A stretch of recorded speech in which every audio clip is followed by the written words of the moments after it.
સૌપ્રથમ સૌથી મહત્વના સમાચાર જયેશ રાદડિયાનો જાહેર મંચ પરથી હુંકાર તેમણે જાહેર મંચ પરથી કેટલાક લોકોને ચેતવણી આપી જયેશ રાદડિયા સમાજના કાર્યક્રમમાં વિરોધીઓને ચેતવણી આપી એક ટોળકીએ હેરાન કરવાનું નક્કી જ કરી લીધું છે નળિયા ગણનારા અવરોધમાં હાડકા નાખવાનું બંધ કરી દેજો મારે મેદાનમાં ન ઉતરવું પડે એ જોજો જયેશ રાદડિયાએ જાહેર મંચ પરથી કહ્યું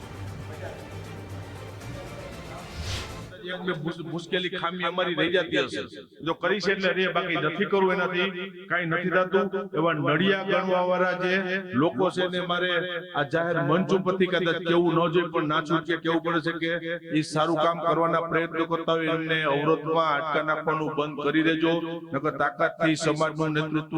જેમ અમને કરતા આવ્યું છે પરિણામ આપતા આવ્યું છે એમ પછી હવે વચ્ચે આવ્યા એના પછી મારે હિસાબ કરવા ન પડે ઈ મેદાનમાં મારે ઉતરવું ન પડે નથી ઉતરવું સમાજની વાત આવે છે ત્યાં સુધી પણ કીધું કે છેલ્લે એન્ડ સુધીમાં મને જો હેરાન કરવાના પ્રયત્નો કરવાના થાય કે ટોટકે નક્કી કરી લીધું હોય છે તો પછી હું રાજકીય માણસ છું છેલ્લે સામે વાર કરતો જ મને આવડે છે કદાચ ઈ સમય આવે તો મારે મેદાનમાં ઉતરવું ન પડે એટલા માટે જે જેનું સારું કામ કરતા એને મુબારક અને વધુ માહિતી મેળવીશું રહીમ લાખાણી આપણી સાથે ફોન લાઈન પર જોડાયા છે રહીમ એક જાહેર મંચ પરથી જયેશ રાદડિયા કેટલાક વિરોધીઓને ચેતવણી આપી રહ્યા છે રાધા ચોક્કસપણે રાજકોટમાં થોડા સમય પહેલા જે રીતના પીઆઈ પાદરિયા અને સરદારા વચ્ચેની બબાલ બાદ આ વિડીયો છે તે મહત્વ કંઈક કહી રહ્યું છે કારણ કે તેમાં એક ઉલ્લેખ કરવામાં આવ્યો છે કે સમાજમાં જે લોકો કામ કરતા હોય છે તેમને નડવાનું બંધ કરો અને પોતાનો ઉલ્લેખ પણ કર્યો છે કે તેને પણ અનેક લોકો એવા છે કે એક ટોળકી છે કે સમાજમાં જે સારા કામો કરે છે તેને નડવાનું કામ કરી રહ્યા છે તેનો ઉલ્લેખ પણ કરવામાં આવ્યો છે એટલું જ નહીં ટોળકીને એવો પણ જાહેર મંચ ઉપરથી તેમને સંદેશો પહોંચાડ્યો છે કે હવે આ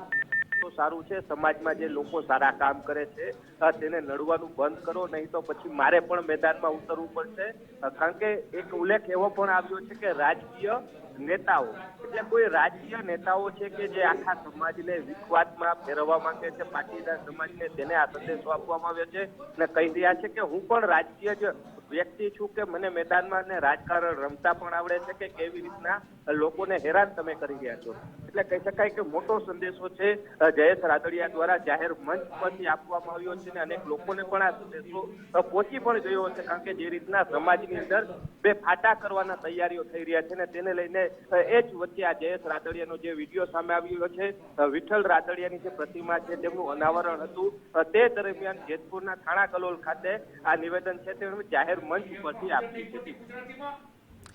જી રહીમ આભાર આપનો તમામ વિગતો સાથે જોડાવા બદલ તો જયેશ રાદડિયાનો આ જાહેર મંચ પરથી હુંકાર અને આજ મુદ્દે ઉમંગ રાવલ આપણી સાથે લાઈવ જોડાઈ ચૂક્યા છે ઉમંગ જયેશ રાદડિયા વિરોધીઓને જાહેર મંચ પરથી ચેતવણી આપી રહ્યા છે જયેશ રાદડિયા એક એવું નામ છે સૌરાષ્ટ્રની અંદર એમના ફાધર જે વિઠ્ઠલ રાદડિયા હતા તેમનાથી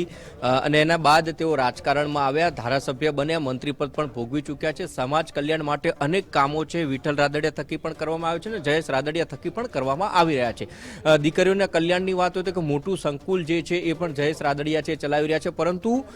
ગઈકાલે જે એક ગામની અંદર એમના જે પિતાશ્રી છે વિઠ્ઠલ રાદડિયા એમના મૂર્તિનું અનાવરણ હતું એ પ્રસંગની અંદર જયેશ રાદડિયા છે ખુલ્લીને મંચ ઉપર આવ્યા કે સમાજ માટે જે લોકો કામ કરી રહ્યા છે એમાં હવનમાં હાડકા નાખવાનું કામ એક ટોળકી નક્કી કરીને બેઠી છે ટોળકીએ મને હેરાન કરવાનું નક્કી કરીને બેઠી છે પણ એ બધાને ચેતવી દીધા હતા જાહેર મંચ ઉપરથી કે બધાને મારે ચેતવવા છે અને મારે મેદાનમાં ફરીથી ન ઉતરવું પડે એનું ધ્યાન રાખજો જો હું મેદાનમાં ઉતરીશ તો કોઈની જે પણ પરિસ્થિતિ હશે પરિસ્થિતિને સામે લાવતા મને વાર નહીં લાગે અલબત્ત આપણે જો અગાઉની વાત કરીએ તો અગાઉ જે ચૂંટણી ગઈ ઇફકોની જે ચૂંટણી હતી એમાં પણ કેટલાક વિવાદો થયા હતા એમાં પણ આક્ષેપો પ્રતિ આક્ષેપો થયા હતા અને ટોળકીની વાત કદાચ એ જ અંદેશો અને એ જ ઈશારો હોઈ શકે જયેશ રાદડિયાનો કે જે ઇફકોની ચૂંટણી હોય રાજકોટ નાગરિક બેંકની જે ચૂંટણી હોય એમાં પણ આક્ષેપો પ્રતિ આક્ષેપો થયા હતા અને જે રીતે આખું ચિત્ર જે દેખાયું હતું ઇફકોની ચૂંટણી અંદરને